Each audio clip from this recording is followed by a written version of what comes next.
की आम्ही मुंबईतल्या एका पत्रकाराला ठोकलं म्हणतात, निखिल वागळे. असा कुठला तरी पण अग्रलेख आहे का की हा लिहून किंवा अशी बातमी की पश्चाताप झाला की आपण नव्हतं लिहायला पाहिजे? संपादकाला भूमिका असायलाच पाहिजे. अभिमानाने सांगताना मी पहिल्यांदाच माणूस बघतोय आरोपी नंबर 2. तेव्हा मी बाळासाहेबांना रडताना पाहिलं. मोदींना सामनाचे अग्रलेख ट्रान्सलेट करून वाचावे लागतात. कोणी काही पाहिलेलं नसतं, फोनवर सांगितलेलं असतं हे असं छापा म्हणून. त्या दिवसापर्यंत मी कधी अग्रलेख लिहिला नव्हता. माधव गडकरी सांगायचे, कसेल त्याची जमीन, लिहिल त्याचं वृत्तपत्र. नमस्कार. बोलभिडूच्या माध्यमातून पहिल्यांदा आपण व्हिडिओ इंटरव्ह्यू करतोय. पहिली मुलाखत आपल्याकडचे सगळ्यात तरुण संपादक हा रेकॉर्ड ज्यांच्या नावावर आहे आणि ते अजूनही तेवढेच तरुण आहेत असे संजय राऊत सर आपल्यासोबत आहेत. त्यांच्याशी आपल्याला गप्पा मारायच्यात. मुळात सगळ्यात महत्त्वाची गोष्ट की या गप्पा मारताना सर आता जे सगळ्या माध्यमांना शिवसेना नेते म्हणून माहिती आहेत त्यापेक्षा पत्रकार म्हणून आणि सगळ्यात महत्त्वाची ओळख म्हणजे क्राईम पत्रकारिता जी त्यांची सगळ्यात मोठी ओळख होती. आणि तुम्हाला सगळ्यांना असं आता संजय राऊत आपल्या सगळ्यांना असं वाटतं की एक त्यांचा जो दरार आहे, आक्रमक स्वभाव आहे, पण अगदी पत्रकारितेच्या सुरुवातीच्या काळात पहिल्या नोकरीतसुद्धा राऊत सरांना गुंड म्हणून ओळखायचे.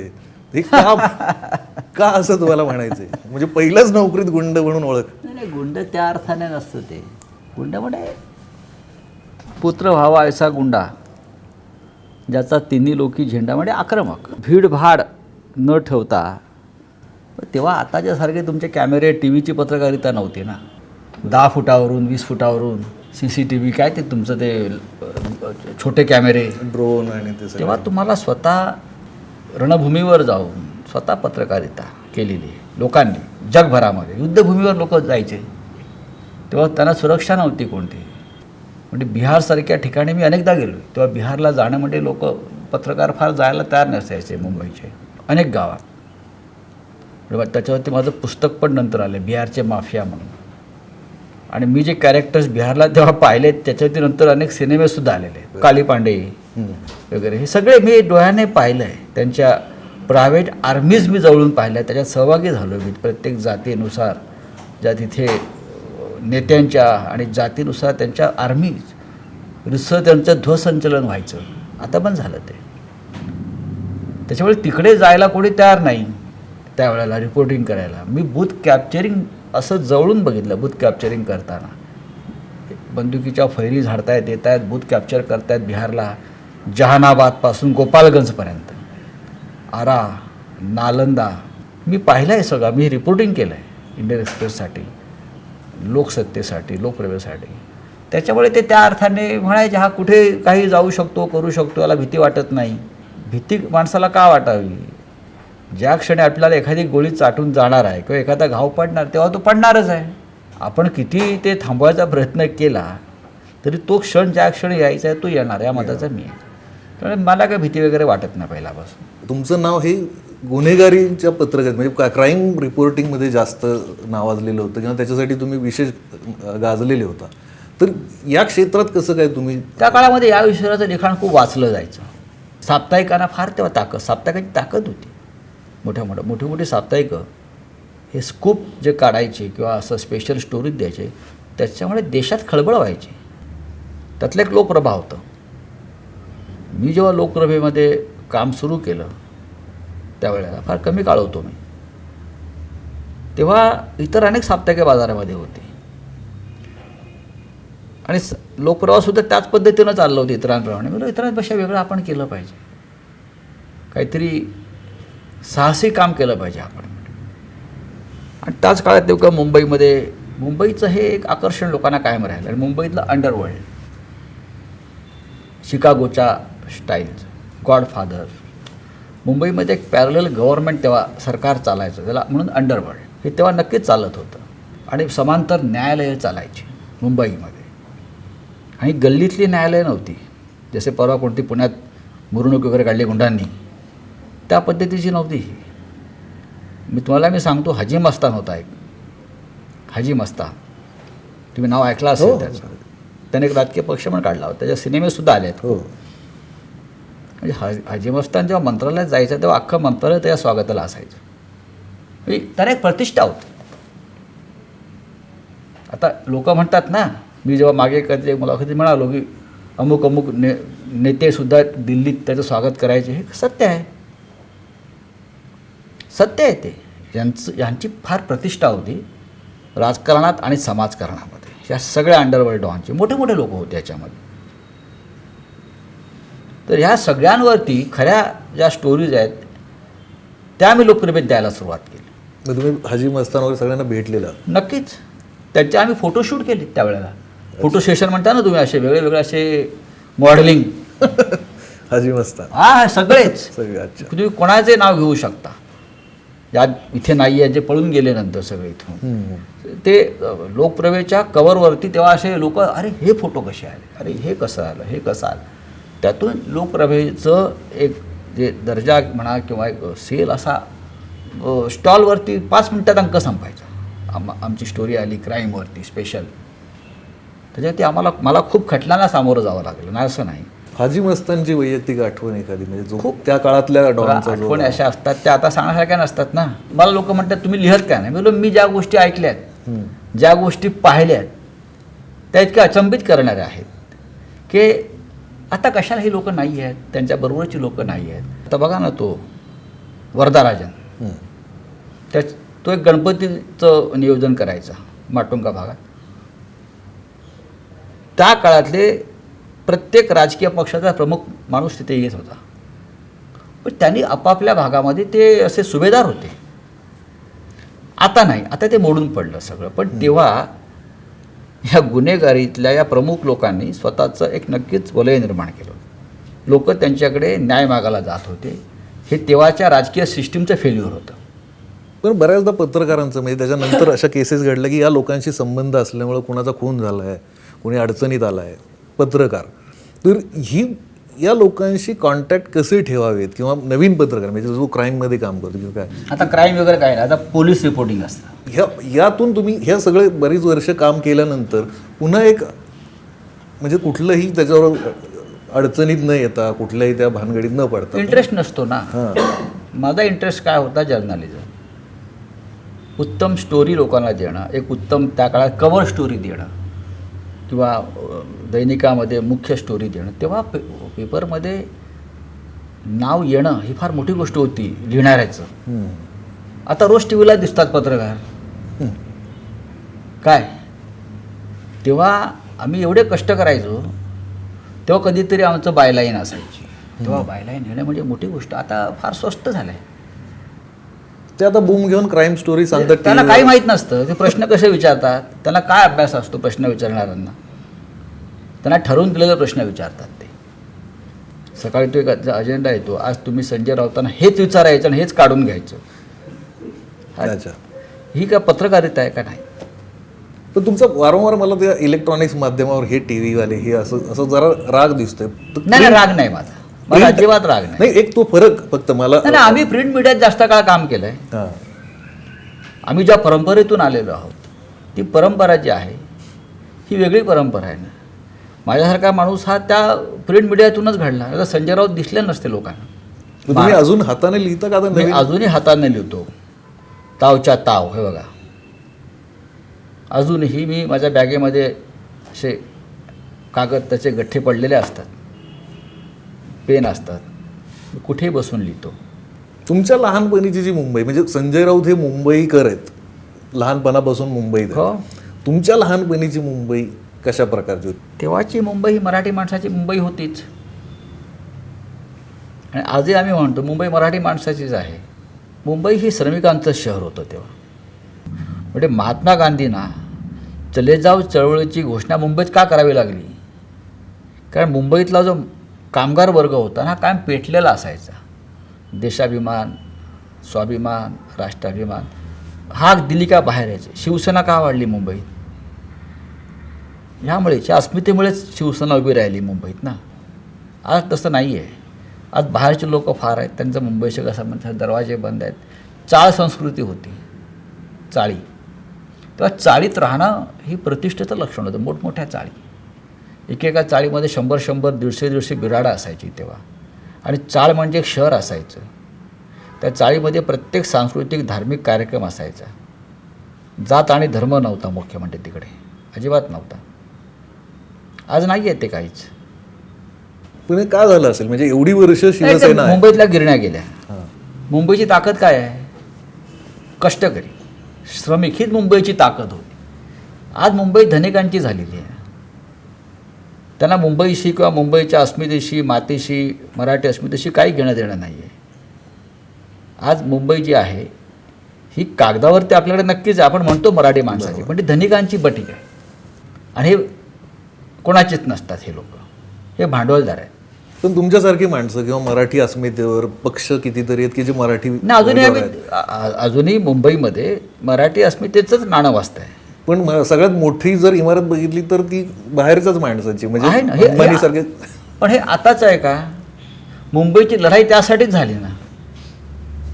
मुंबईची लढाई जी झाली संयुक्त महाराष्ट्राच्या वेळेला, बरोबर. ही झाली कशा काय? भांडवलदारांना मुंबई त्यांच्या पकडीत हवी होती. त्यांना मुंबई केंद्रशासित युनियन टेरिटरी हवी होती, किंवा त्यांना मुंबई गुजरातला जोडायची होती. बरोबर. ही साधारण 70 वर्षाची लढाई आहे ना, अजून चालूच आहे ना. पण ती संपेल का लढाई मराठी मला माणसाची? असं वाटतं नाही संपणार ती लढाई. पिढ्यानपिढ्या आपण त्याच्यामध्ये घालवल्या आहेत आणि ही लढाई निरंतर चालूच राहील. कारण एक स्वप्न आहे दिल्लीवाल्यांचं, काही प्रमुख लोकांचं, की कधीतरी मुंबईला या महाराष्ट्रापासून तोडायचं. हे स्वप्न घेऊन खूप लोक आले आणि प्रत्येक वेळेला मराठी माणूस त्याच्या ताकदीनं उभा राहिला. मग कधी यातून शिवसेना निर्माण झाली. शिवसेना भले हिंदुत्ववादी झाली असेल किंवा राष्ट्रीय स्तरावर गेली असेल, पण शिवसेनेचा आत्मा हा मराठी माणसाचा आहे. ज्या दिवशी तो आत्मा आम्ही गमावू त्या दिवशी आमचं अस्तित्व संपेल ना. असं पण स्वप्न आहे ना, दिल्लीकरांचं भले असेल मुंबई तोडण्याचं स्वप्न, मराठी माणसाचं पण स्वप्न आहे की दिल्लीवर कधीतरी राज्य करू, दिल्लीत पंतप्रधान मराठी असला पाहिजे. तुमच्या दृष्टीनं आता कोण पुढच्या पिढीत? बघा, आम्ही सातत्यानं, माझ्यासारखा माणूस हे बोलत राहिला, बाळासाहेब ठाकरेसुद्धा हेच बोलत राहिले. आपण पोवाडे गात राहिलो, दिल्लीचेही तख्त राखतो महाराष्ट्र माझा, बोलत राहिलो. पण जेव्हा तख्त राखायला मराठी माणूस गेला तर मराठी माणूसच पाय खेचत राहिला. हे पण दुर्दैव आहे ना. शरद पवार केव्हाच प्रधानमंत्री झाले असते, पण त्याचे पाय खेचणारे पवार साहेबांचे आपलेच लोक होते आणि उत्तरेचे. पण उत्तरेच्या लोकांना ताकद देणारे आपले लोक होते. नाहीतर आज गेल्या 30 वर्षामध्ये ज्या लायकीचे पंतप्रधान या देशाने पाहिले, लादले, आम्ही सहन केले, त्याच्यापेक्षा शरद पवारांचा दर्जा एक राजकारणी म्हणून, एक प्रशासक म्हणून हा खूप वरचा आहे. मला एक कळत नाही, म्हणजे राष्ट्रवादीचेही बरेच लोक पवारांबद्दल चाचपडत बोलतात. म्हणजे थेट असं विधान करताना आपण जरा थोडंसं विचार सावधपणे. संजय राऊत कधीही पवारावर 100% विश्वास ठेवूनच किंवा 100% विश्वासानेच बोलतात. काय केमिस्ट्री आहे तुमच्या दोघांची अशी? आता हे मी कसं काय सांगणार केमिस्ट्री? हा, म्हणजे एवढा विश्वास, म्हणजे मला नाही वाटतं बाळासाहेब ठाकरे आणि शरद पवार या व्यतिरिक्त तुम्ही एवढं ठामपणे किंवा एवढ्या आत्मीयतेने बोलताना मी ऐकलंय. खरं आहे तुमचं म्हणणं. ते कदाचित इतरांच्या बाबतीत मला माहीत नाही, पण मी या दोन नेत्यांवरती काय विश्वास ठेवला. आणि आपण पाहिलं असेल की हे जे महाराष्ट्राचे सरकार आलेलं आहे आता, ते जेव्हा त्या प्रक्रियेमध्ये मी सहभागी होतो पहिल्या दिवसापासून, आणि शरद पवारांबरोबर ते काम मी करत होतो, तेव्हा अनेकांनी मला सांगितलं की ते तुला फसवतील, ते तुम्हाला फसवतील, ते आमचे लोकंसुद्धा. अरे काय, पण मीच होतो की नाही, तुमचा अनुभव काही असेल, पण शरद पवार कधी कोणाला फसवत नाही राजकारणात. बघा, राजकारण हे राजकारण आहे ना, तुम्ही करू नका. ते का साधू संतांचं आहे का? नाही ना. मग तुम्ही पण ते आता होत चाललंय ना. तुम्ही त्या केदारनाथाच्या गुहेत बसा, दाढी वाढवा, हे लावा, हे ठेवा, ते आहे ना. पण आम्ही जेव्हा महाराष्ट्राला सुद्धा राजकारणाची एक परंपरा आहे मोठी, आहेच ना. जो तो आपला पक्ष वाढवेल, जो तो आपलं राजकारणातलं आपलं स्थान बळकट करेल. इतर जर कोणी केलं तो काय डिप्लोमॅसी, आणि शरद पवारांनी वगैरे केली, अरे काय, याला काय अर्थ आहे का? हे तुम्ही ठरवून एखाद्या नेत्याला टार्गेट करताय किंवा त्याची बदनामी करताय. पण शरद पवारांनी, मी अनेक वर्ष त्यांना जवळून पाहतोय, त्यांचं राजकारण चोख आणि खणखणीत आहे. मला वाटत नाही त्यांनी कधी शब्द दिलेला मागे फिरलेत ते एखाद्या गोष्टीत, आणि माझा त्यांच्यावर विश्वास नक्कीच आहे. पण काय कारण असेल म्हणजे सगळ्यात जास्त आवडलेली कुठली गोष्ट, कारण आजचं नाही आहे तुमचं, बऱ्याच काळांपासून शरद पवारांबद्दल आणि जाहीरपणे तुम्ही भूमिका मांडता किंवा भेटता, तर अशी कुठली गोष्ट पवारांची सगळ्यात जास्त आवडली आहे तुम्हाला किंवा या माणसांबरोबर म्हणजे? नाही, त्यांनी सुद्धा एक पिढी घडवली ना बाळासाहेबांप्रमाणेच. त्यांनी त्यांची पिढी घडवली. अनेक क्षेत्रामध्ये त्यांनी माणसं उभी केली. उद्योग क्षेत्रामध्ये असेल, शिक्षण क्षेत्रामध्ये असेल, सहकार क्षेत्रामध्ये असेल. बाळासाहेब ठाकरेंनी त्यांच्या लोकांना साखर कारखाने, दूध सोसायट्या हे नसेल दिलं, पण बाळासाहेब ठाकरेंनी जितक्या लोकांना पोटाला लावला आहे ना नोकरीधंद्यात, तेवढं जगात कोणी लावलं नसेल. तसं पवारांचं वेगळ्या क्षेत्रामध्ये आहे. आणि लोकांनी ते स्वीकारायला पाहिजे. लोक फार जळतात. बाळासाहेबांनी कधी द्वेषाची पर्वा केली नाही. जेवढे लोक मला शिव्या घालतील तेवढं माझ्या अंगाला लागतं, म्हणजे तब्येत चांगली राहते. मागे आता तब्येतीवरून विषय आला, तुम्ही कंपाऊंडरबद्दल विधान केलं होतं. मग काय? डॉक्टर आणि कंपाऊंडर. मग काय? नाही मग मी का माफी मागितली का? असं काय नाही, मी माफी एका विशिष्ट परिस्थितीमध्ये एखादं विधान आलं असेल. दुर्दैवाने त्याच काळात तुम्ही आजारी पण होता. आजारी पडलो. आणि ऍडमिट होता. मग डॉक्टर काय म्हणाले तुम्हाला नेमके असं विधान केल्यानंतर? खाजगीत तरी तक्रार केली? काही नाही, कोणी तक्रार केली नाही. हे फक्त भारतीय जनता पक्षाचे लोक तक्रार करत होते. ते सर्जन आहेत ना सगळे, चेक राहतात, ते त्यांच्यापुरतं होतं, ते तेवढ्यापुरतं होतं. बाकी डॉक्टर असतील, कंपाऊंडर्स असतील, अजून कोणी असतील, नर्सेस असतील, त्याने कधी माझ्याकडे त्या संदर्भात ठीक आहे, आपण एका विरोधी ह्याच्यामध्ये बोलून जातो. आणि कंपाऊंडर हा अनुभवी नसतो का? नाही, असतो ना. डॉक्टरच त्याला शिकवतो ना. डॉक्टरचं श्रेय आहेच. मग म्हणजे याच्यामध्ये तुम्ही कंपाऊंडरचं पण श्रेय दिले त्याने. का देऊ नये? नाही, पण ह्या सगळ्या गोष्टींमध्ये ज्या प्रकारे तुम्ही बिनधास्त बोलता, ज्या प्रकारे तुम्ही प्रत्येक गोष्टीवर व्यक्त होता, प्रत्येक तरुण पत्रकाराचा प्रश्न काय असतो, नव्या पिढीतल्या पत्रकाराचा, की आपण फेसबुकवर लिहिलं की एखादी बातमी दिली आपण ट्रोल होऊ, सत्ताधारी आपल्याला काय म्हणतील, विरोधक आपल्याला, हा पक्ष काय म्हणेल, ही जी भीती नाही म्हणलं तरी प्रत्येक पत्रकाराला छळत असते. तर या बाबतीत तुम्ही काय सांगाल, की काय भूमिका घेतली पाहिजे, काय संयम ठेवला पाहिजे? मी ते तुम्ही जे काय म्हणताय ना, ट्रोल होणं वगैरे, मला माहीत नाही. लोक ट्रोल करतात म्हणजे काय करतात मला माहीत नाही. मी कधी स्वतःहून काही कुठल्या याच्यावरती ट्विटरवरती एखादी ओळ टाकली तर आम्ही, बाकी इतर याच्यावरती मी कधी फार नसतो. लोक माझ्याविषयी टाकतात आणि मग ते काहीतरी ट्रोल वगैरे होतं म्हणतात. हा त्यांचा प्रश्न आहे. हां, नाही, पण हे आता प्रत्येक पत्रकाराला जवळपास याला तोंड द्यावं लागतं. अरे तुम्ही आधी कागदावर लिहा ना. तुम्ही सहन केला पाहिजे. तुम्ही तुमच्या मताशी ठाम असाल तर ट्रोल होणं, टीका होण्याची पर्वा का करताय? तुमच्यावर जर दडपण येत असेल आणि तुम्ही त्या भीतीखाली काही करत असाल, तुम्ही पावभाजीची गाडी लावा, तुम्ही हॉटेल काढा, तुम्ही देशाबाहेर जा. इतके वर्ष आम्ही काम करतो, आम्हाला कोणी दबाव नाही टाकला. नाही, जे राजदीप सरदेसाई सारख्या माणसासोबत होत असेल, बघा, त्याने एक चुकीची बातमी दिली, त्यावर त्यांच्या कंपनीने त्यांच्यावर कारवाई केली. ते त्या कंपनीचे नोकर आहेत, ते मालक आहेत का? कारवाई चुकली असेल, पण त्या चुकीबद्दल मी पण, कोणी माझा सहकारी चुकला असेल, मी त्याचा कान पकडतो. राजदीप सरदेसाई यांना सगळ्यांनी मग पाठिंबा द्यायला पाहिजे होतं. लोक गप्प का बसले? सगळ्या पत्रकारांनी पण. डेफिनेटली. मला आठवतं आहे की आम्ही मुंबईतल्या एका पत्रकाराला ठोकलं म्हणतात, बरं का, असं एक आरोप आहे. निखिल वागळे असा आरोप म्हणजे घडलंच होतं ते. आमच्या लोकांनी जाऊन कधी बाळासाहेबांवर त्यांनी काही फार चुकीच्या शब्दात केलं होतं. आमच्या लोकांनी जाऊन तिथे हल्ला केला का किंवा काय झालं असं आरोप झाला. त्यानंतर निखिल वागळे यांच्यासाठी देशभरातले पत्रकार मुंबईत एकवटले ना. शिवसेना भवनासमोर एक असं मांडव टाकून त्याच्याखाली आम्ही सगळे शिवसेना भवनात तेव्हा बसलो होतो. मी होतो, बाळासाहेब होते, उद्धवजी होते, सगळे आम्ही बसलो होतो. बघतोय आम्ही मजा, आम्ही एन्जॉय केलं. ते समोर बसले, आम्हाला दिसतंय, आम्ही खिडकीतून बघत होतो. कोण कोण आले, अरे अरे हा पण आहे, अरे वा वा तो पण आहे. त्यांना त्यांचा अधिकार आहे आमच्या विरुद्ध मत व्यक्त करण्याचा. ते बसले.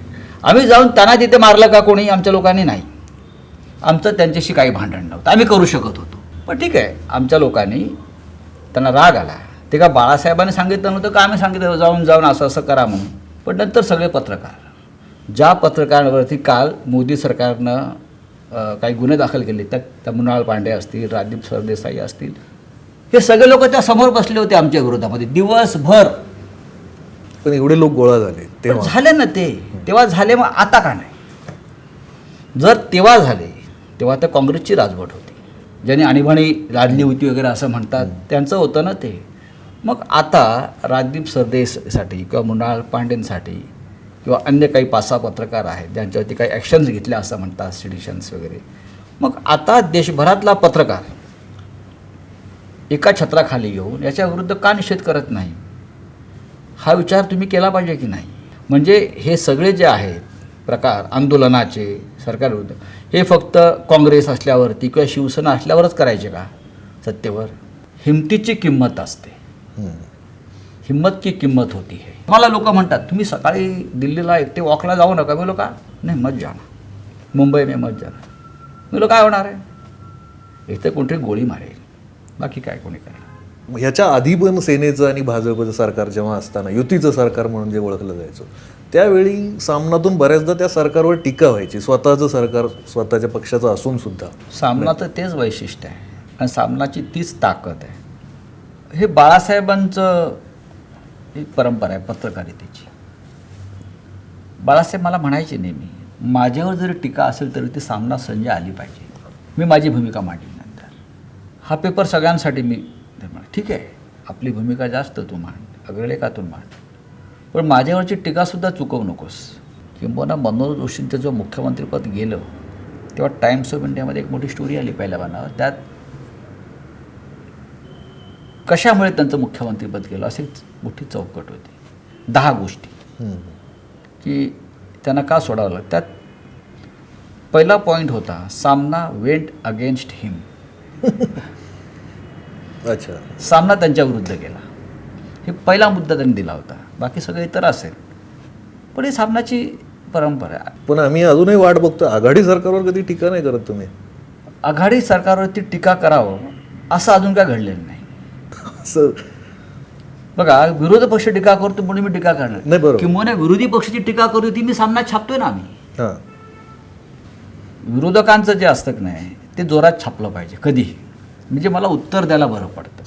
बाळासाहेब ठाकरे आहेत ना, हे संपादक म्हणून थोर का होते, तर ते सगळ्यात आधी ते 22 पेपर रोज वाचायचे, म्हणजे 22 वृत्तपत्र असतात आणि ते सगळ्यात पहिलं वाचकांची पत्र वाचायचे, टीकाकार. त्यात सरकारविषयी, कारभाराविषयी, अनेक गोष्टींविषयी सामान्य जो माणूस असतो तो पोटतिडकीने लिहितो. सगळ्यात पहिलं ते वाचायचं. तर मुंबई महानगरपालिकेच्या कारभारावरती अनेक वृत्तपत्रामध्ये टीका असायची, असते, अजूनही असते. बाळासाहेब पहिलं सगळ्यात आधी ते वाचायचं. सरकार नंतर आलं महाराष्ट्रात वगैरे, आणि ती पत्र वाचल्यावरती मग बाळासाहेबांचं कोर्ट मार्शल सुरू व्हायचं. मग महापौर असतील, आयुक्त असतील, अमुक असतील, यांना नेहमी फोन लावून झाडायचे. वाचलत का, पाहिलंत का, काय लोक बोलतात आपल्याविषयी. हे बाळासाहेब ठाकरे आहेत. म्हणजे 15-20 पेपर रोज वाचून 22 मला आठवत आहे. आणि ते नुसतं वाचायचे नाहीत, माझ्यासारख्या माणसाने पण ते वाचले का याची परीक्षा घ्यायची. अच्छा, म्हणजे कशा परीक्षा? म्हणजे अरे ते काय अमुक अमुक काय म्हणतो समजलं का तुला, याचा अर्थ त्यांनी ते वाचलं आहे आणि मी वाचलेलं नाही. बाळासाहेबांना कधी चुकीची आणि अपूर्ण माहिती दिलेलं आवडत नसायची. तुम्ही हात वर करा, मला माहीत नाही सांगा, पण चुकीची माहिती नाही द्यायची त्यांना. म्हणजे शिवसेना प्रमुखांसारखा माणूस 22 वर्तमानपत्र हो, वाचायचे ना. आज साधा नगरसेवक पण ट्विटरवर लिहायला ट्विट माणसं ठेवतो. त्यांचं वाचन किती अफाट होतं. मला आठवत आहे की ते जर कुठे गेले बाहेर तेव्हा त्या काळात ते असे जाहीर फिरायचे, आता सारखं नव्हतं वातावरण. तेव्हा ते 2 ठिकाणी, पुण्यात जर ते आले तर ते इथे कॅसेट आणायला जायचे, आलूरकर म्युझिक असं. तिथून त्यांना आवडीच्या कॅसेट घ्यायचे. मग पुस्तका दुकानात पुस्तकं घ्यायची, त्यातली पुस्तकं ते माझ्याकडे पाठवायचे वाचण्यासाठी. मग अनेकदा मी ते पुस्तक वाचून त्या पुस्तकात काय आहे त्यांना मी सांगायचं. ते विचारायचे, अरे ते वाचलं का रे तू, याचा अर्थ मी ते वाचायलाच हवं, ते माझ्याशी पुस्तकावर चर्चा करणार आहेत. त्याचा सगळ्यात महत्त्वाचं, बाळासाहेबांबद्दल खूप वाचलं, खूप पाहिलं लोकांनी यूट्यूबवर किंवा कुठे पुस्तकं वाचली, एवढी पुस्तकं निघाली, तरी पण बाळासाहेब अजूनही लोकांसाठी कोडं आहेतच. बाळासाहेब एक कोडंच होतं, पण बाळासाहेब खूप मोकळे होते. बाळासाहेबांनी कधीही आपल्याविषयी व्यक्तिगत कोणती गोष्ट लपवली नाही. ते लोक लपवतात, भीडभाड बाळगतात. बाळासाहेबांनी जाहीर सभेत सांगितलं दुपारनंतर, चला माझी बिअर प्यायची वेळ झाली, आता मी जातो म्हटलं. मला वाटतं एकमेव नेते असतील ना आपल्याकडे. लपवायचं कशाला? जी गोष्ट मी करतो ती मी कशाला लपवू? बाळासाहेबांनी हातात चिरूट घेऊन इंटरव्ह्यू दिले. इतर लोक अरे बाबा नको, धूर कसा काढायचा. पण अनेक मुलाखती आपण पाहिल्या असतील बाळासाहेबांच्या, चिरूट आहे. हां, काही ठिकाणी वाईन बघितली आहे मी, पण त्यात लपवण्यासारखं काय? जीवनाचा भाग आहे, काहीच नाही. चोरून म्हणजे मला आठवतं की किस्सा की त्या काळामध्ये बाळासाहेब स्वतः उमेदवारांच्या मुलाखती घ्यायचे, की यायचे इंटरव्ह्यू द्यायचे, लोक निघून जायचे, बोलायचे. एक उमेदवार आला आतमध्ये, उभा राहिला बाळासाहेबांच्या समोर, सगळे होते लोक नेते. बाळासाहेबांचं लक्ष आहे त्याच्या बोटांकडे गेलं. त्यांनी येताना काय केलं होतं, अंगठ्या काढून ठेवल्या होत्या अशा. त्याच्यामध्ये अंगठ्यांची ओळ इथे अशी होती. बाळासाहेब म्हणले, कशा करता अंगठ्या लपून आला असतो? तुझ्या अंगावर सोनं आहे, वैभव आहे, लपवायचं कशा करता? मिरव ना म्हटले. ही जी दृष्टी होती, बाळासाहेब फार बारीक पाहायचे, ते दिसायचं. खोटेपणा नको, आहे ना तुझ्याकडे, मिरव, आनंद घे, उत्सव साजरा कर, रडत बसू नकोस. ते बाळासाहेब फार दयाळू होते, सांगतो. त्यांचं मन इतकं दयाळू होतं ना, त्यांच्याकडे पैसे आले काही ते वाटत बसायचे. अनेक लोकांना त्यांनी. तुम्हाला पण एकदा काहीतरी पैसे मिळाले? मलाही द्यायचे ते 25,000. आम्हालाच त्यांनी जगवलं. बाळासाहेबांना कोडं सोडवायचा फार आवड होती, छंद. चालना मिळते कोडं सोडवल्यामुळे, डिक्शनरी वाढते. बाळासाहेब डिक्शनरी वाचायची. तुम्ही आता का वाचता का डिक्शनरी? ते डिक्शनरी घेऊन बसायचे, नवीन नवीन शब्द. इंग्रजीतून त्यांना एखादा शब्द कळला नाही, ते स्वतः डिक्शनरी घ्यायचे. तरी त्यांचं समाधान झालं नाही की 10 लोकांना फोन त्याचा नक्की अर्थ काय. ही जी जिज्ञासा आहे ती आता आहे का कोणामध्ये? एकदा मी कुठेतरी बाहेर होतो, खूप लांब, दिल्लीच्या बाहेर होतो. नवीन नवीन मोबाईल आला तर मला रात्री फोन आला, कुठे आहेस म्हटलं. मी बोललो आहे मी गुरगावच्या पुढे. अरे काय गुरगावला, काय करताय तुम्ही, हे मुंबई सोडून फिरताय? मला वाटलं एक समोर अमुक अमुक व्यक्ती आमच्या ओळखीत बसले आहेत आणि एक शब्द आणला आहे कोड्यातला. ते पूर्वी असं होतं ना, उभे 14 आडवे 5 वगैरे असं काय ते म्हटलं, ते असं आहे शब्द कोड. मी बोललो संदर्भ काय आहे? ते म्हटलं की आडवं गंध लावणारा माजी उपराष्ट्रपती. मी फटकन बोललो, बसप्पा दानप्पा जगती म्हटलं. तेव्हा ते मी ऐकलं, पाहिलं. मी तुम्हाला म्हटलं संजय सांगेल. ठेवला, परत फोन, कुठे उद्या ये म्हटले. मी बरोबर येतो, गेलो. काय? अरे माझी पैज लागली होती म्हणे. अच्छा. मग आतमध्ये गेले आणि मला आणून तरी पैसे दिले, 25,000 रुपये तेव्हा. मी सांगतो ना तुम्हाला. ते म्हटले मी पैज जिंकलो आहे ना. या सगळ्या गोष्टी आठवताना, म्हणजे आता म्हणजे आघाडी सरकारबद्दल किंवा ह्या सगळ्या, आता उद्धव ठाकरे किंवा आदित्य, प्रत्येक पिढीशी तुमचं जमतच आलं, चांगलं जमतंय. पण कधीतरी असं वाटत ना, खूप काळ सहवास असल्यावर, काळ काम केल्यानंतर खूप काळ, की माणसाविषयी आपल्या तक्रारी सुरू. माझ्या काही तक्रारी नसतात, कारण मला माझ्या मर्यादा माहिती आहेत. पण उद्धव ठाकरेंबद्दल एकही तक्रार, मैत्रीत तर तक्रार. ते राजकारणात नव्हते, मीही राजकारणात नव्हतो. बरं, मला कशात फार इंटरेस्ट नाही, मी माझ्या कामातच असतो. बाळासाहेबांनी मला पक्षाचा नेता केला पहिल्या फळीतला त्या काळामध्ये. तेव्हा मी खूप तरुण होतो. सगळ्यात माझी ओळख निर्माण झाली देशामध्ये. बरं. माणसाला अजून काय हवं? कुठेतरी माणसानं समाधान जे आहे, एक पूर्ण विराम दिला पाहिजे. मी आता समाधानी आहे. मला कधी मंत्री व्हावं किंवा केंद्रात जावं मला कधीच वाटलं नाही, कारण माझं कामच नाही. मी कागदच वाचत नाही, मी न बघता सह्या करतो. मी रोज तुरुंगात जाईन. तुमची एक तर खरं तर आरोपी क्रमांक 2 अशी पण ओळख होती. हो, त्या काळामध्ये सातत्यानं 1992 नंतर दंगली ज्या झाल्या मुंबईमध्ये, त्यात ते सर्वाधिक खटले जे पडले हे सामनाच्या अग्रलेखांवर पडले. 140 खटले होते राज्यभरामध्ये किंवा सुप्रीम कोर्ट. 140 खटले. असा एकही जिल्हा नाही जिथे आमच्यावरती खटला झाला नाही. अग्रलेखांसंदर्भात बातम्या असतील किंवा वक्तव्य असतील आमची. अनेकदा बाळासाहेब त्यात नसायचे प्रत्यक्ष, पण त्यांचं नाव संपादक म्हणून होतं, मी कार्यकारी संपादक. मग आरोपी नंबर 1 बाळासाहेब ठाकरे, आरोपी नंबर 2 मी असायचो कायम. पण आरोपी नंबर 2साठी आरोपी नंबर 1 कायम कोर्टात हजर राहिला. अरे वा. त्यांनी मला वाऱ्यावर नाही सोडलं. अभिमानाने सांगताना मी पहिल्यांदाच माणूस बघतोय आरोपी नंबर 2. हो, पण ती लढाई होती ना, ती युद्ध होतं आणि ते बाळासाहेबांच्या प्रेरणे झालेलं युद्ध होतं. बरोबर. आणि ते नेहमी सोबत सेनापती राहिले. होते ना युद्धाच्या आमच्या. बरोबर. एखादी गोष्ट चुकली असेल तर भिंतीआड त्यांनी नक्कीच माझा कान पडला, पण जाहीर पण कधी नाही.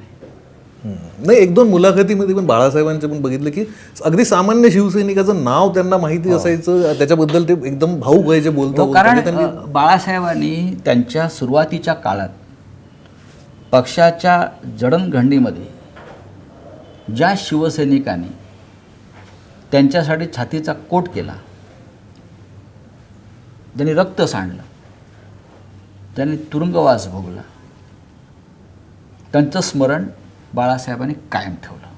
म्हणून बाळासाहेब कधी सांगायचे जाहीर सभातून, माझी खरी ताकद तुम्ही आहात, हे मंत्री वगैरे वगैरे सगळं नाही.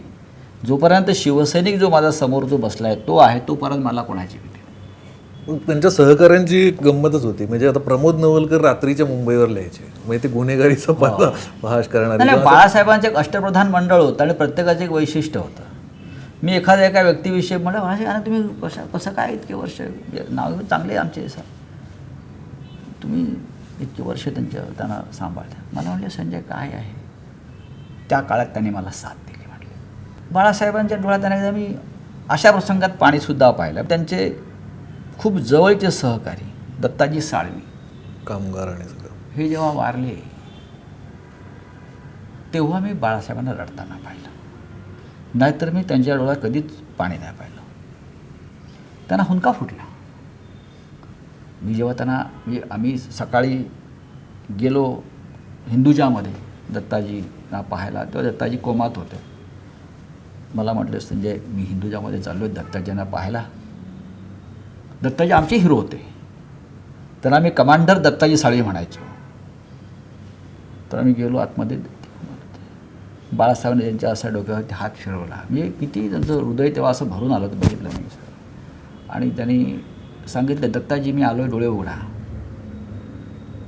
आणि ते मी पाहिलं त्यांच्या डोळ्यात की त्याचे डोळे भरलेले आहेत. आणि मग त्यांनी, दत्ताजींचे भाऊ होते बुवा साळवी, त्यांना सांगितलं की बघा तर मला तुम्ही काय होतं आहे ते कळवा. आणि मला त्यांनी म्हटलं की मला कळव काय होतं आहे. 4 वाजता मला फोन आला की डॉक्टरांनी ते गेल्याचं जाहीर केलं. फोन केला ती त्यांनी मला दत्ताजींचं, म्हणलो साहेब दत्ताजी गेले, जाहीर केलं. त्यांना हुंदका फुटला फोनवरती. अक्षरशः ते मला ओक्साबोक्षी रडताच. आम्ही तिथे गेलो, पाहिलं, पण असे खरोखर ते असे. आणि ते बोलले की या माणसाने मला किती साथ दिली आयुष्यामध्ये. दत्ताजी साळवी हा पहिला माणूस आम्हाला माहिती आहे ज्याने माझ्यासाठी आणि शिवसेनेसाठी नोकरीचा त्याग केला. तेव्हा ते मिलमजदूर संघाचे सेक्रेटरी होते, त्या काळात मोठी पोस्ट होती. पण त्याने शिवसेनेसाठी हा त्याग केला माझ्यासाठी, मी विसरू शकत नाही. म्हटलं हे बाळासाहेब ठाकरे, इतकी कृतज्ञता. पण ह्या सगळ्या पार्श्वभूमीवर आपण म्हणजे बघतो, जसं नवलकरांचा विषय काढला की गुन्हेगारीचे किंवा हे सगळं रात्रीची मुंबई, तुम्ही पण बिहारमध्ये खूप फिरलाय, त्या सगळ्या अनुभवांबद्दल सगळ्यात मोठं एक तर अडचण तुमची मला माहिती आहे की तुमच्या असंख्य आठवणी आहेत, त्याच्यामुळे तुम्ही एक सांगतच नाही आहेत मागासपासून. पण त्या बिहारच्या किंवा ह्या सगळ्या क्राईम रिपोर्टिंग करतानाच्या संकट ही संधी जी आपण म्हणतो ती मला मिळाली. त्या काळात निवडणुकीच्या रिपोर्टिंगला पत्रकारांना पाठवलं जायचं इथे तिथे अनेक राज्यामध्ये. कोणाला दिल्लीत जायला आवडायचं, कोणी काश्मीरमध्ये तेव्हा नंदनवन होतं, बिहारला कोणी जायला तयार नसायचं. मग नेहमी त्या गुंडाला पाठवा. चंद्रशेखर पंतप्रधान होते, आम्ही आरामध्ये होतो. आरा बॉर्डर स्टेट आहे आणि माफियांचं सगळ्यात मोठा अड्डा. धनबाद, आरा, कोल माफिया मोठा, ते वासेपूरवाला जो सगळा तिकडे. ते चंद्रशेखरने राजीनामा दिला होता प्रधानमंत्रीपदाचा आणि निवडणुका लागल्या होत्या. आणि तो तिकडला जो उमेदवार होता सूरजभान सिंग मोठा माफिया आणि नेता पण. त्याच्या प्रचाराला प्रधानमंत्री काळजीवाहू तेव्हा झालेले चंद्रशेखर येणार होते. समोर शेतामध्ये त्यांचं हेलिकॉप्टर उतरलं. प्रोटोकॉलनुसार उमेदवाराने त्यांच्या स्वागताला जायला पाहिजे होतं.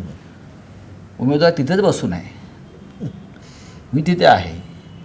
तो त्याला सांगायला आले कोणी नेताजी आहे आएंगे यहाही आणे आहे ना. ही तेव्हाची त्या तिकडल्या माफियांची ताकद होती आणि नेत्यांचे त्यांचे संबंध होते. जे बिहारमध्ये त्या जहानाबादला आम्ही होतो. माझ्या समोर 3 बूथवरती बूथ कॅप्चर, गाडीतून यायचे, बंदूक उडवायचे, बॅलेट पेपर फाडायचे. हे सगळे बॅलेट पेपर गोळा करून मी चिटकवायचो आणि मग ते मुंबईला पाठवायचो इंडियन एक्सप्रेसला. पहिल्या पानावर त्यांनी छापलेत कसे लुटतात बॅलेट पेपर चालू त्याचे.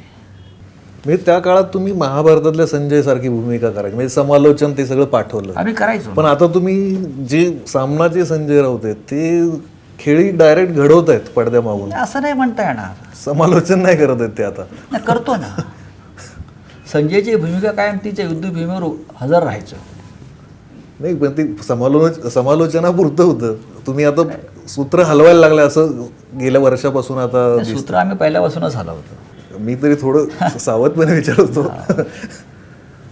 पण या पूर्ण राजकीय नाट्यात म्हणजे एकतर तुम्ही अजित पवार आणि देवेंद्र फडणवीसांना 1.5-2 दिवस पण सुख मिळू दिलं नाही सत्तेचं. काय तुम्ही सूत्र हलवली, काय केलं तुम्ही, हे कधी कळणार आहे महाराष्ट्राला? म्हणजे देशाला खरं तर हे जाणून घ्यायचं आहे. ही पटकथा, ही स्टोरी तुमच्याकडे, हा चित्रपट येणार कधी आहे? पडद्यामागची पटकथा आहे ना ती. पण ती पडद्यावर कधी येणार? पर्दे में रहने दो, पर्दा ना हटाओ. पण ती त्याच्या बाबतीत उत्सुकता खूप आहे. राज को राज ही रहने दो. म्हणजे एखादा काहीतरी किस्सा असेल, एखादं नाही, एक लक्षात घ्या की त्या दिवशी जेव्हा अजित पवार किंवा देवेंद्र फडणवीस हे शपथ घेत होते, 7:30 वाजता मला कोणीतरी फोन केला आमच्या माणसाने की टी व्ही पाहताय का? बोलो नाही मित्राने. काय रे टी व्ही काय पाहायचा म्हटलं, तर खाली चॅनल उभे आहेत, मी बोलणार तेच टी व्हीला येणार आहे. अच्छा, तुम्हाला माहीत नव्हतं यावर? नाही, देवेंद्र फडणवीस शपथ घेत आहेत. हां तेच ना. मी बोलो होय, बरोबर अजित पवार सुद्धा आहेत.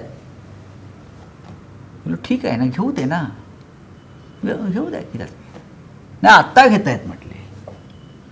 मग आत्ता घेऊ दे ना. नाही तर आपलं तुमचं सरकार येत नाही. तुला असं कोणी सांगितलं तुला?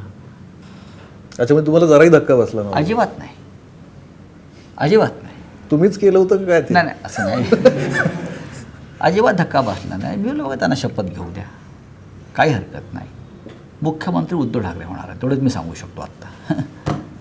आता ही तुम्हाला जराही धक्का बसला नाही तर त्या अनुषंगाने जरा विचार करायला हरकत नाही की ही पटकथा कशी लिहिली गेली असेल किंवा कुठे लिहिली गेली असेल.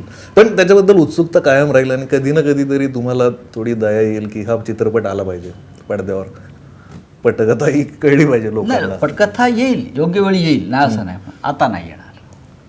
खोलीत बैठक झाली की नाही झाली, ह्या सगळ्या महाराष्ट्राला सतत हीच माणसं तुम्ही प्रश्न पाडता की खोलीत भेटलो, काय बोलले, काय नाही बोलले. हा प्रश्न एवढा न सोडवण्यासारखा आहे की खोलीत काय बोलणं झालं होतं? एक तर राजकारण्याने बंद खोलीत बोलू नये. ज्या गोष्टी भविष्यामध्ये आपल्याला करायच्या आहेत त्याला एक पुरावा ठेवावा. कारण बंद खोलीमध्ये लोक हात वर करतात नंतर. हा अनुभव माझा अनेक वर्षाचा आहे. त्या दिवशी ती गोष्ट घडली, पर दोन्ही एकमेकांच्या विश्वासातली माणसं होती, ते बोलले असतील. एक म्हणतो असं झालं, एक म्हणतो असं घडलंच नाही. आमच्यासाठी एवढंच आहे की ज्या खोलीत ते घडलं ती खोली बाळासाहेब ठाकरेंची होती. आम्ही त्या खोलीत खोटं बोलत नाही. आम्ही जिथे आणाभाका घेतो अनेकदा जाऊन, ती खोली आमच्यासाठी पवित्र आहे. जिथे बाळासाहेबांचा वावर होता, जिथे बाळासाहेब राहिले ते वर्ष, तिथे आम्ही वावरलो, बसलो त्यांच्यासमोर, धडे घेतले त्यांच्याकडून. आज हे सगळं बाळासाहेबांचं तिथे सामान आहे छानपैकी. आम्ही जाऊन तिथे डोकं टेकतो अजून. आमच्यासाठी ती नुसती खोली नाही. त्याच्यामुळे उद्धव ठाकरे तिथे जे बोलले आहेत, आम्ही विश्वास ठेवतो की बाबा माझा नेता त्या खोलीत जे घडले ते खोटं बोललं. एक तर तुम्ही ती मातोश्रीवर बोलवून घेता लोकांना. बरं, मुळात त्यामुळे घडलं काय असेल तो प्रश्न आता आपण बाजूला ठेवूया. पण सगळ्यात महत्त्वाचा प्रश्न आहे की नरेंद्र मोदींना तुम्ही बऱ्याच वेळा भेटला असाल. मी तर अनेक वर्ष ओळखतो जवळून. ते दिल्लीत नव्हते, ते मुख्यमंत्री नव्हते, त्याच्या आधीपासून त्यांना ओळखतो ना मी. त्यांचे मातोश्रीवर पण आधी यायचे, आले आहेत ते खूप वेळा. मला ते मुख्यमंत्री झाल्यावर किंवा गोंधळानंतर बाळासाहेब ठाकरे आणि ते जेव्हा भेटले त्या भेटीचा साक्षीदार आहे मी. पण फोटो का अजूनही- का आले होते ते, का भेटले होते? नाही, भेटते त्यांना बाळासाहेबांचे आशीर्वाद हवे होते, कारण बाळासाहेबांनी त्यांना त्या संकट काळामध्ये त्यांच्या पाठीशी ठामपणे उभे राहिले. कुठलं संकट पण म्हणजे? गोधरा कांडानंतर जगभरातून दबाव होता, जे का अमानुष प्रकार तिथे घडले असं म्हणतो आपण. तर सरकार वाजपेयींचं होतं, वाजपेयींवर दबाव होता आहे वेगळ्या प्रकारचा. वाजपेयींना काही गोष्टी मान्य नव्हत्या, त्याच्यामुळे धर्म का पालन करू असं ते म्हणाले. ते गाजलेलं वाक्य त्यांचं. त्यानंतर मोदींना आता बदललं पाहिजे अशी एक भूमिका दिल्लीत तयार झाली. ते करणारे भाजपचेच लोक होते का अटल बिहारी वाजपेयी पंतप्रधान होते. अशा वेळेला बाळासाहेब ठाकरे ठामपणे मोदींच्या मागे उभे राहिले. ही मोदींना घालवण्याची वेळ नाही म्हटले ठामपणे. आणि त्यानंतर दिल्लीचा जो निर्णय होता त्यांना बदलण्याचा तो थांबला. हे मोदींना सुद्धा माहिती आहे, अख्ख्या भाजपला माहिती आहे. त्यानंतर मग त्यांना एक कृतज्ञता म्हणून बाळासाहेबांना भेटायचं होतं, आशीर्वाद घ्यायचे. ते गोरेगावला एका त्या जागेमध्ये आले, भेटले, मी पण तिथे होतो. आम्ही त्याने वाकून नमस्कार केला, त्यांना बाळासाहेबांनी आशीर्वाद दिला असा, मैं आपके साथ लढो. आणि देवेंद्र फडणवीस तुम्हाला मुख्यमंत्री म्हणून जास्त प्रभावी वाटत होते का आता ज्या प्रकारे आक्रमक विरोधी पक्ष नेते तर ते जेव्हा प्रदेश भाजपचे अध्यक्ष होते तेव्हा फार उत्तम प्रकारे ते विरोधी पक्षाची भूमिका बजावत होते. काँग्रेसचं राज्य असताना खूप लावडली करत होते, उत्तम करत होते, अभ्यासपूर्ण करत होते. आणि अनेकदा अनेक चर्चातून किंवा सभागृहामध्ये बाहेर फडणवीस खूप चांगले विरोधी पक्ष म्हणून हल्ले करत होते, बोलत होते. आणि बाळासाहेब पण त्यांचं कौतुक करत होते. याला भविष्य आहे म्हणायचे या तरुण नेत्या. नंतर ते राज्याचे मुख्यमंत्री झाले. आता मुख्यमंत्री हा शहाणाच असतो नेहमी, ही आपली असं परंपरा आहे फार मोठी. त्याच्यामुळे सत्तेवरती असताना प्रत्येक माणूस शहाणा असतो, बुद्धिवान असतो, शूर असतो, वीर असतो, मानवतावादी असतो, खूप उत्तम प्रशासक असतो. पण तुम्ही आता सत्तेवर नाही आहात ना. आता तुम्हाला तुमच्या भूमिकेत जावं लागेल. ती भूमिका तुमच्यावर सोपवली आहे या लोकशाहीने विरोधी पक्षनेतेपदाची. आणि ती सगळ्यात मोठी भूमिका आहे.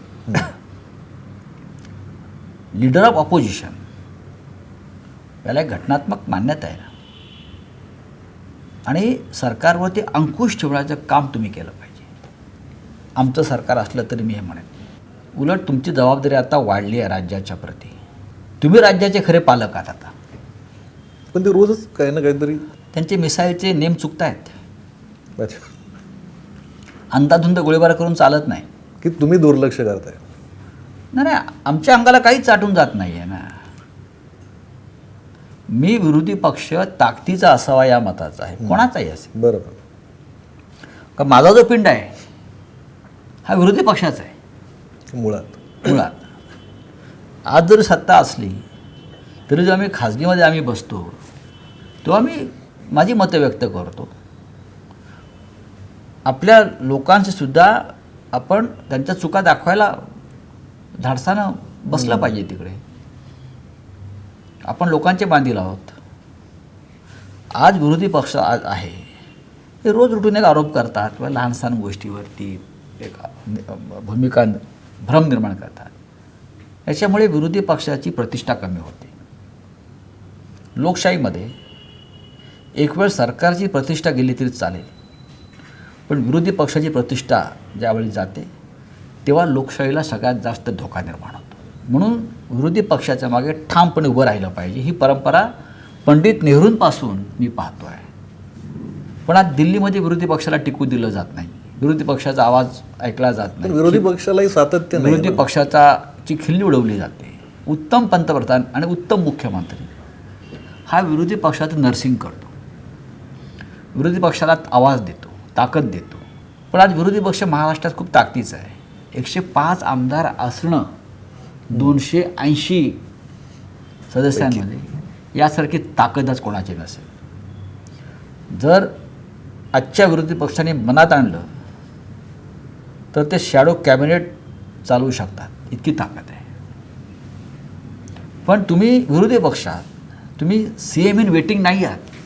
त्या भूमिकेतून सगळे बाहेर पडलं पाहिजे. जोपर्यंत तुम्हाला ती भूमिका दिली आहे तोपर्यंत तुम्ही उत्तम भूमिका बजावा. लोक तुम्हाला डोक्यावर घेतील. सरकार आमचं लोकप्रिय आहे, उद्धव ठाकरे लोकप्रिय आहेत, ते राहतील. पण त्याही परिस्थितीमध्ये एका चांगल्या विरोधी पक्षाची गरज आहे असं उद्धव ठाकरे म्हणतात, आम्ही सगळे म्हणतो. आज ती पोकळी निर्माण झाली आहे महाराष्ट्रात उत्तम विरोधी पक्षाची. मगाचपासून बघतो की ज्यावेळी राज्यसभेची निवड किंवा शिवसेनेच्या नेतेपदाची निवड याविषयी तुम्ही बोलत होता तेव्हा तेवढा आनंद नव्हता जेव्हा तुम्ही बायलाईन विषयी बोलत होता किंवा माझी 8 कॉलम बातमी लागली हो. ह्याच्याविषयी जास्त आनंद तुम्हाला अजून एक अजूनही आहे मला. पत्रकाराच्या भूमिकेत मी जेव्हा अग्रलेख लिहितो आणि मलाच वाटतं अरे छान झाला, मला आनंद मिळाला पाहिजे मी लिहिताना. मला खात्री आहे लोक माझा अग्रलेख वाचतील. मी काय दिले, ज्या क्षणी लोक माझं वाचणार नाही त्यावेळी मी लिहायचंच बंद करेन. असा कुठला तरी पण अग्रलेख आहे का की हा लिहून किंवा अशी बातमी की पश्चाताप झाला की आपण नव्हतं लिहायला पाहिजे असं? नाही, मला असा कधी पश्चाताप नाही. असं कधीच नाही घडलं. मला असं वाटलं की थोडं जास्त मसाला पडला आहे, पण एकदा तो छापून आल्यावरती तो माघार नाही घ्यायचा. मग ते जे काय वाद होतील वादळ होतील ते स्वीकारायला पाहिजे. म्हणजे सरकारच्या विरोधात लिहिलं किंवा खूप वेळा लिहिलंय मी. नाही किंवा बाळासाहेबांनी कधी की हे नाही आवडलं असं माफी मागायला कधी सांगितलं नाही, बाळासाहेबांनी मला कधी माफी नाही मागू, त्यांनी माझी प्रतिष्ठा कायम राखली. बाळासाहेबांनी माझे कान उपटले हां, पण माफी नाही मागायला लावली मला. माफी नाही मागायची सर, कारण शेवटी सामनाच्या कार्यकारी संपादकांना माफी मागणं एखाद्या विषयावर हे त्यांनाही आवडलं नसतं. सामनाची प्रतिष्ठा आहे. आम्ही लढत राहिलो, कोर्टात लढलो, बाहेर लढलो. सामनासुद्धा हे एक आंदोलन आहे ना. आम्ही म्हणतो एक मुवमेंट आहे, आंदोलन आहे, लोकांचा आवाज आहे. लोकांनी आमच्यावरती काही टीका करू द्या, पण आम्ही लोकांचे प्रश्न मांडतो, बोलतो. आम्ही त्यातून मी सच्चाई नावाचे कॉलम लिहायचो अनेक वर्ष. लोकांच्या प्रश्नासाठीच लिहित होतो. सामान्य माणसाचा आवाज आहे, तो सगळ्यात जास्त लोकांना लक्षात आहे कारण त्याचे प्रश्न सुटायचे. काळात तो बंद केला, सरकार आली, मग मी खासदार झालो. मला असं वाटलं की एक खासदार म्हणून किंवा सरकारला लोकांचे प्रश्न मी सोडवू शकेन. लिहिणाऱ्या माणसांसाठी एक पत्रकार म्हणून तुम्हाला की ही आठवण, हा किस्सा, हा प्रसंग सांगितलंच पाहिजे नव्या लिहिणाऱ्यांसाठी किंवा गंमत. नाही, गंमतकडे मला अजूनही असं, जेव्हा मी सच्चाई कॉलम बंद केला ना, खासदार झालो, लोक माझ्याकडे यायचे तेव्हा मी त्यांना सांगायचो मी पत्र देतो, पत्र तुम्हाला, खासदार आहे मी आता. नाही तुम्ही सच्चाई लिहा म्हणायची. हां, तुमचं लोकांचा विश्वास नाही आहे फार. लोकांचा विश्वास हा छापील शब्दांवरच आहे. तुम्हाला मी आत्ता सांगतो, तुम्ही एक बातमी टी व्हीला दाखवा आणि एक बातमी सामनात छापा, बघा काय होतं ते, किंवा वृत्तपत्रात छापा असं म्हणतो. हां, बरोबर. राज्यकर्ते सुद्धा वृत्तपत्राच्याच बातमीची दखल घेतात मोठ्या प्रमाणात. पडद्यावरती, स्क्रीनवरती चेहरे दिसतात, लोक ओळखतात. तुम्ही आमच्या व्हिडिओवाल्यांना असं इतक्या वेळा केलं की ते अजूनपर्यंत इथं कसे काय उभे आहेत मला. चांगलं आहे ना त्यांचं, पण चांगलं असतं. मी पण त्याला बरं बोललेत ते. पण माझा आत्मा हा प्रिंट मीडियाचा आहे ना. हो, पण त्यांचा आत्मा असा नाही, त्यांनी त्यांचं काम करत राहावं. हां. जोपर्यंत त्यांच्याकडनं काही क्रांतिकारक होत नाही तोपर्यंत मी हेच बोलत राहीन. अच्छा. आम्ही लिखाणातून क्रांती केली आहे म्हणून माझा हा विश्वास आहे. सामनातून केली आहे आम्ही सामनातून सत्ता बदल केलेला आहे. हां, एखाद्या इलेक्ट्रॉनिक मीडियाने अजून प्रथम जेव्हा सत्ता आली महाराष्ट्रात शिवसेनेची 95 सालाच्या दरम्यान, तेव्हा बाळासाहेबांनी सत्ता परिवर्तनाचं बरंचसं श्रेय मोठ्या प्रमाणात सामनाला दिलेलं आहे. शिवाजी पार्कच्या आता जाहीर सभेत बाळासाहेब बोलले आहेत, माझा उल्लेख करून बोलले, त्यांनी सामनाला त्याचं श्रेय दिलं आहे. लक्षात घ्या, एका वृत्तपत्रामध्ये ही ताकद आहे. आता 50 चॅनल आहेत, कोणतं चॅनल सांगू शकतं का की मी हा बदल केला या महाराष्ट्रात, देशात, समाजामध्ये? सबसे तेज तुमच्या स्पर्धा कसल्या चाललेल्या आहेत? हां, म्हणजे 10 चॅनल लावा, एका बातमीवर 10 वेगळा दाखवतात. ते आपण थोडं वर जाऊया त्याच्या, ते समाजासाठी घातक आहे. आम्ही जो वृत्तपत्र चालवत होतो, आता चालवतो, त्या काळात मोजकी वृत्तपत्र होती. भूमिका ठरलेल्या असतील, संपादकाला भूमिका असायलाच पाहिजे. संपादक ती म्हणताना संपादक काय निपक्षपाती असायला पाहिजे, तो असू नये, त्याला एक भूमिका पाहिजे. बरोबर. त्याला राजकीय भूमिका पाहिजे. संपादकांना, टिळकांना होती, आगरकरांना होती, अत्र्यांना होती, गोविंदराव तळकरांना होती, माधव गडकरींना होती, गोखल्यांना होती, रना लाटेंना होती. भूमिका नसेल तर तुम्ही कसं काय तुमच्या वाचकाला काय तुम्ही दिशा देणार आहात? भूमिका पाहिजे ना, काही असेल तुमची भूमिका. आता हे इलेक्ट्रॉनिक मीडियात भूमिकेशिवायचा अभिनय नाही नाही, इथे भूमिकाच कुठे आहे? इथे भूमिका नाही, चमचेगिरी. तरी पण तुम्हाला नवीन कोणीतरी पत्रकार आवडत असतील ना, नवीन पिढीतले? मला लिहिणारा माणूस आवडतो. कुठला आवडतो? खूप आहे हे असंख्य खूप मध्ये काही एखादं नाव? पण आता संपादक ओळखले जात नाही लिखाणाबद्दल. पूर्वी तुम्ही शैलीवरती ओळखायचो आम्ही. आता तसं अग्रलेखाचं महत्त्वच कमी झालं आहे वृत्तपत्रात. अग्रलेख नसला तरी चालतो. अग्रलेख हा प्राण होता ना वृत्तपत्राचा, असं मानतो, आजही आहे. अग्रलेखावरती एकेकाळी ती व्यासपीठं होती. यशवंतराव चव्हाण आपली भूमिका महाराष्ट्र टाईमच्या माध्यमातून मांडत होते अनेकदा. ते नेतेही मोठे होते ना. बाळासाहेब ठाकरेंनी सामनाच्या माध्यमातून मांडले विचार, आम्ही मांडले, मार्मिकमधून मांडले. तर तुमच्या सुरुवातीच्याच काळात म्हणजे पहिल्या माधव गडकरींसारखे संपादक त्यांच्यासोबत कारकीर्द सुरू झाली तुमची, त्यांच्याबद्दलची खासियत म्हणजे त्यांचं? नाही, माधव गडकरी हे खूप मोठे संपादक होते. तुम्ही जर त्यांचं संपूर्ण लिखाण किंवा त्यांचा प्रवास पाहाल तर ते सुद्धा एक सामान्य वार्ताहरापासून ते संपादकपर्यंत पोचलेले संपादक आहेत. आणि तेव्हा प्रिंट मीडिया जी आहे, काळ्यावर पांढरं करणं म्हणतो आपण, ब्लॅक अँड व्हाईट, त्याचीच ताकद होती. आणि आजही तीच ताकद आहे. हे पण तुम्हाला मी सांगतो, आजही क्रांती करण्याची ताकद जी आहे परिवर्तनाची, ही लिखाणामध्येच आहे. ही ते तुमचा स्क्रीन कॅमेरामध्ये नाही. मी तुम्हाला स्पष्ट सांगतो, लिखाण ताकद त्याच्यामध्ये, वाचनामध्ये. बाळासाहेब ठाकरे तेव्हा छान लिहत होते मार्मिकमधून. त्याच्या आधी प्रबोधनकार ठाकरे होते, आचार्य आत्रे होते, कोठारी होते. आम्ही या सगळ्यांचं वाचून पुढे गेलो. पुरा बेहरे होते, हरा महाजनी होते, रना लाटे होते.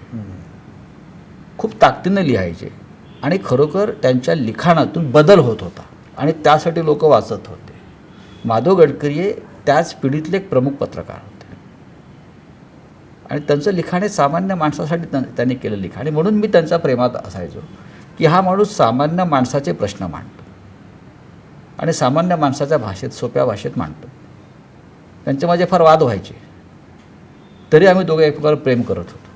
पण बाळासाहेबांची जी आक्रमकता होती लिहिण्यातली आणि गडकरींचं जे सामान्य माणसांचे प्रश्न म्हणजे चौफेरपासून त्यांनी जे मांडले आणि किंवा प्रश्न ते अगदी सोडवायचे पण, तर ह्या सगळ्याचा मेळ राऊतांमध्ये पत्रकारिता जी आहे ना, ही कधीही सामान्य माणसाला केंद्रबिंदू ठेवूनच करायला हवी.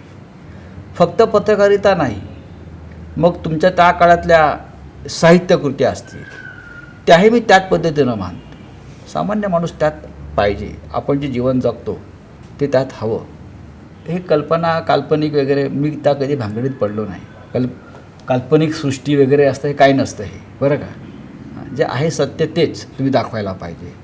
आणि मी सातत्यानं अशाच लोकांच्या सहवासात राहिलो, त्यांच्यावर काम केलं की जे सत्य सांगतायत. कॉम्रेड श्रीपाद अमृत डांगे असतील, बाळासाहेब ठाकरे असतील, पवारसाहेब असतील किंवा इतर काही प्रमुख नेते असतील, काँग्रेस पक्षाचे असतील, शिवसेनात आहेच.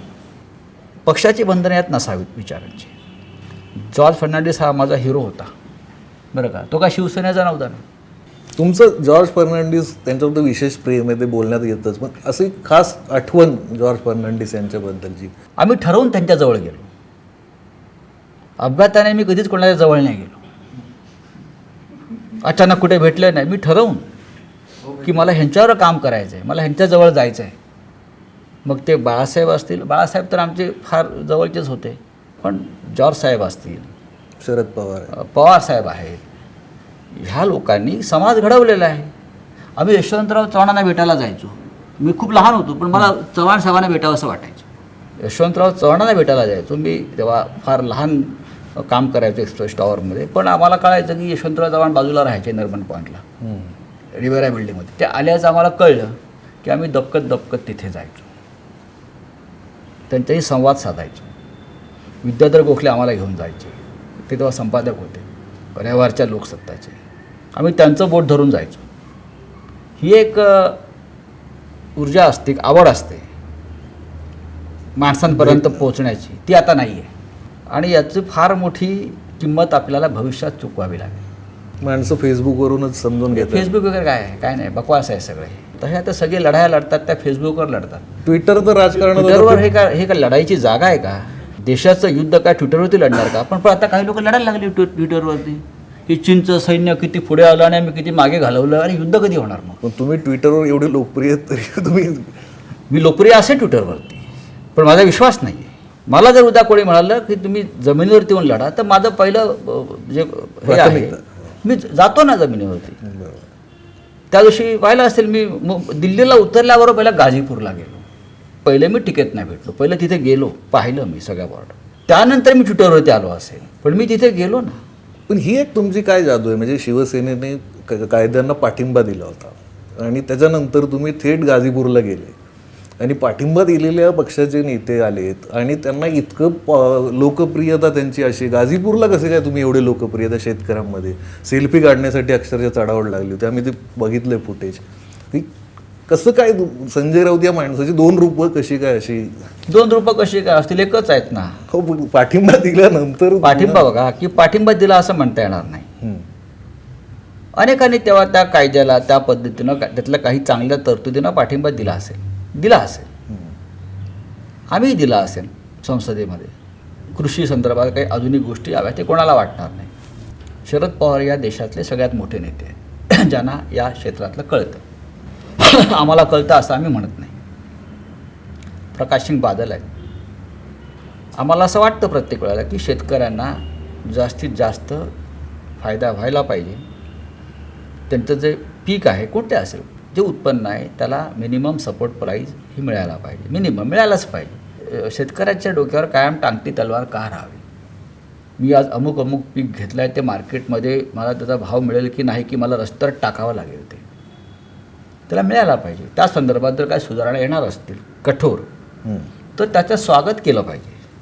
पण याचा अर्थ असा नाही की या देशातल्या 2-4 बदमाश उद्योगपतींच्या हातामध्ये जे हे देश विकत घेऊ इच्छितात आणि आपल्या पैशाच्या ताकदीवर एक ईस्ट इंडिया कंपनी स्थापन करून नवी हा देश चालवू इच्छितात आणि शेतकऱ्यांपासून कष्टकऱ्यापर्यंत सगळ्यांना आपले गुलाम बनवू इच्छितात, त्यांच्या हातात अशा पद्धतीनं शेतकऱ्यांचं भविष्य देता येईल का? तर मी म्हणेन नाही. मग हे काम सरकारनेच केलं पाहिजे. मग हे 2-4 उद्योगपतींच्या खांद्यावर बंदूक ठेवून शेतकऱ्यांना गोळ्या मारता येणार नाही. ही जर भूमिका आम्ही घेतली, त्यात चुकलं असं वाटत नाही. आणि ज्यांच्यासाठी तुम्ही कायदा केला आहे असं म्हणताय, तो शेतकरी रस्त्यावरती उतरला आहे. अशा वेळेला कायदा महत्त्वाचा नाही, तर रस्त्यावर उतरल्यावर तो माणूस महत्त्वाचा आहे. पंजाबमध्ये सगळ्यात आधी कॉन्ट्रॅक्ट फार्मिंग हा विषय जेव्हा आला, हे पेप्सी वगैरे हे सगळे लोक आले, मग ते बटाट्याचे वेफर्स बनवायचे कारखाने आले, त्यांनी शेतीचं काही कॉन्ट्रॅक्ट्स केले, पण नंतर त्या शेतकरी फसला गेला, हे स्पष्ट आहे. आणि मग त्याविरुद्ध आंदोलनं झाली पंजाबात त्या काळामध्ये. हे देशभरात व्हावं का? मला असं वाटतं नाही. हा विषय फक्त 3 राज्यांचा नाही आहे. 3 राज्याचे शेतकरी हे देशाच्या शेतकऱ्याचं प्रतिनिधित्व करतात असं मी मानतो. ज्या पद्धतीने लोक जमले तुमच्या भोवती किंवा ज्या पद्धतीने तरुण, मी कुठे वेळ तरी जमणार, मला माहिती आहे. कशामुळे जमणार? म्हणजे हे तरुण पत्रकार म्हणजे पत्रकारांना हे शिकवलं पाहिजे ना, त्यांना कळलं पाहिजे. नाही, आताचा पत्रकार जो आहे, एक तर माझ्याकडे लोक जमतात सामनाचा संपादक म्हणून पहिल्यापासून. आजही सामनाविषयी या देशात आणि बाहेर प्रचंड आकर्षण आहे. ते आकर्षण माझ्यामुळे आहे का? अजिबात नाही. ते आकर्षण बाळासाहेब ठाकरेंमुळे. अनेक राजकीय पक्षांनी आपली वृत्तपत्र काढून झाली, गेली ती गाळात, त्याच्यामध्ये अंत्यसंस्कार झाले. काही कुठे आहेत काय कळत नाही, वृद्धाश्रमात वगैरे आहेत काय वृत्तपत्र, मुखपत्र. पण सामना आहे ना, इतके वर्ष सामना आहे. रोज सामनाची जगाला दखल घ्यावी लागते. प्रत्येक मोदींना सामनाचे अग्रलेख ट्रान्सलेट करून वाचावे लागतात, किंवा ते मराठी चांगलं वाचतात किंवा आम्ही भारतीय जनता पक्ष हा आमचा सगळ्यात मोठा वाचक आहे, आश्रयदाते आहेत ते आमचे. मी कधी लपवत नाही कुठली गोष्ट. हां, मला जर दम द्यायचा असेल तोंडावर दम देतो, आणि मी सांगून दम देतो आणि कृती करतो, नुसता दम देत नाही. मला नेहमी हा प्रश्न पडतो की दम देण्याच्या बाबतीत आम्ही तुमची नेहमी ऐकलेलंच आहे, किंवा तुमचा तो दरारा आहेच. मला असं का उत्तम कोणी देऊ शकत नाही. मला अभिमान आहे त्या बाबतीत. पण त्याच्या उलट कधी घडलंय का की संजय राऊतांना कधी कोणी दम दिला नाही? हो, बाळासाहेब द्यायचे. पण त्या व्यतिरिक्त म्हणजे बाळासाहेबांचा तो अधिकारच होता. बाळासाहेब पण बाळासाहेब दम नाही म्हटलं, बाळासाहेब चिडायचे कधी. आता आम्ही असे बेबंद आहोत आणि त्यांनी एक असं शिस्त जी लावली होती आम्हाला, कधी कधी त्यांना वाटतं की चौकट तुटते की नक्कीच ते चिडायचे आणि ते त्यांची चिड, त्यांचा संताप हा आमच्या फायद्यासाठी असायचा. पण त्याची एक विशेष आठवण एखादा प्रसंग की बाळासाहेब खूप आहेत, किती सांगायचे. एखादा सांग. बाळासाहेब हे बाळासाहेब, दुसरे बाळासाहेब निर्माण नाही होणार. बाळासाहेबांवर खरंच म्हणजे तुमचं मनापासून प्रेम आहे आणि ते वारंवार जाणवत राहतं तुमच्या बोलण्यातून. पण हा जो मुद्दा आहे म्हणजे दम देण्याचा जो जसा धमकीचा की दिल्ली, नोएडा किंवा उत्तर प्रदेश, बिहारमध्ये फिरताना बऱ्याचदा असं जाणवलं की तुमच्याबद्दल खूप राग आहे लोकांना. म्हणजे जसं मागे काही प्रकरणं झाली की तुमची थेट भूमिका आहे कंगनाच्या प्रकरणात असेल किंवा त्याच्या आधीची असेल, तर असं कधी झालं नाही का की तुम्हाला कुठून धमकी आली आहे किंवा? नाही, मला कोणी धमकी नाही दिली. कोणी लोक खूप बाऊ करतात. म्हणजे फक्त सोशल मीडियावरच हे सगळं चाललेलं? ठीक आहे, देऊ त्यांना, त्यांना काय काम आहे. आता मला कोणतरी परवा बघितले की कोणते खासदार आहेत अमरावती भागातल्या, त्यांना कोणतरी म्हणे धमक्या दिल्या आणि ती धमकी म्हणे संजय राऊतांच्या प्रेरणेने दिली. मी कोणाला कसा देऊ प्रेरणा धमकीची? मी तर स्वतः बसलो ना, का असेल तर. हे धंदे, याला नौटंकी लोकांनी बंद केली पाहिजे. हे शिवसेनेत खरं तर आक्रमक बोलणारे बाळासाहेबांची नंतर म्हणजे बाळासाहेब जसे आक्रमकपणे बोलायचे, थेट भिडायचे, प्रश्नांना वक्तृत्व होतं, तसं त्या पद्धतीनं तशा स्टाईलनं म्हणजे बरेच नेते होते शिवसेनेत. भुजबळ होते, राणे होते किंवा असे बऱ्याच नेत्यांचे भाषणं आक्रमक असायची. पण शिवसेनेत बाळासाहेबांसारखं लिहिणारं कोणी नव्हतं म्हणजे तशी शैली. तर मला असं वाटतं की त्या लेखणीचा फायदा तुम्हाला या नेतेपदाच्या प्रवासात सगळ्यात जास्त झाला आहे असं वाटतं का? माझ्या ते बाळासाहेबांचा प्रभाव तर आहे, दुसरा कोणाचा असणार. असं आहे की माझ्यावरती जर बाळासाहेबांचा प्रभाव नसेल तर कोणाचा असणार. त्यांच्याबरोबर मी सलग 32 वर्ष काम केलं आहे. मी वयाच्या 29व्या वर्षी सामनाचा संपादक झालो, लक्षात घ्या. तेव्हा मला त्या दिवसापर्यंत मी कधी अग्रलेख लिहिला नव्हता. मी कधी बातमीसुद्धा लिहिली नव्हती. बातमी अग्रलेख सोडून द्या. पण बाळासाहेबांनी मला सामनाचा संपादक केला. म्हणजे बाळासाहेब दूरदृष्टीचे होते. काय प्रतिक्रिया होत्या लोकांच्या? तुम्हाला संपादक केलं, 29 वर्षाच्या एका तरुणाला संपादक. लोकांना असं वाटलं की बहुतेक बाळासाहेबांना सामना बंद करायचा आहे म्हणून. फक्त उद्धव ठाकरेंना खात्री होती आणि बाळासाहेबांना खात्री होती की हा सामना पुढे घेऊन जाईल. सर, अतिशय महत्त्वाच्या काही गोष्टी तुम्ही या निमित्ताने सांगितल्या. नव्या पिढीतल्या पत्रकारांनाच नाही, सगळ्या तरुणांना या गोष्टी महत्त्वाच्या होत्या. हे सांगता सांगता तुम्ही बऱ्याच गोष्टी सांगितल्या पण नाहीत, पण तरीसुद्धा ही गप्पा खूप रंगल्या. खूप बरं वाटलं तुमच्याशी बोलून. खूप महत्त्वाच्या गोष्टी सांगितल्या नाहीत ते यासाठी की ज्या सांगितल्या नाहीत त्या गोष्टी आदर्श असतीलच असं नाही, किंवा त्या सांगितल्या म्हणून लोकांनी तसं वागावं असं नाही. किंवा प्रत्येकाने काही गोष्टी जपून ठेवाव्यात स्वतःकडे. विश्वास महत्त्वाचा असतो, सिक्रेसी महत्त्वाची असते. एखादी गोष्ट महत्त्वाची घडत असताना जेव्हा आपण तिथे हजर असतो, जेव्हा तो प्रमुख माणूस तिथे आपल्याला बसवतो, आपल्याला सांगतो, तेव्हा ती गोष्ट उघड करायची नसते, विशेषतः ते नसताना. ते पत्रकार खूप नेहमी वापरतात सूत्रांकडून वगैरे. तो शब्द तुम्ही फार नाही वापरत? नाही, सूत्रबित्र काही नसतं. अनेक त्या कथोकल्पित असतात. अच्छा.